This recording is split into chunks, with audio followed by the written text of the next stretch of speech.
তো বন্ধুরা আমি আজ এখন ভাইজাগের এখন কৈলাসগিরিতে যাচ্ছি পাহাড়ের দিয়ে।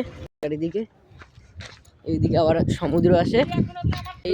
এই যে পাহাড়ের উপরে আমরা, এই যেখানে রাস্তা, আর এখান থেকে মন্দিরটা হলো 500 মিটার দূরে। তো আমরা এখানে হেঁটে হেঁটে যাবো, কারণ আমাদের বাস ওখানে পার্কিং আছে।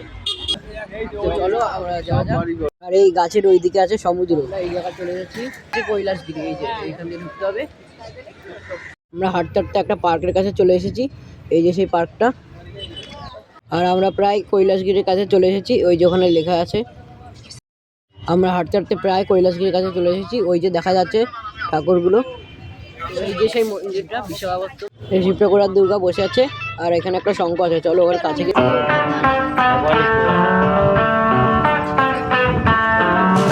তার পাশেই আছে এই পাহাড়টা। এখানে অনেকে ছবি তোলে। আর পাহাড়ের ওই দিকে আছে সমুদ্র। ওই যে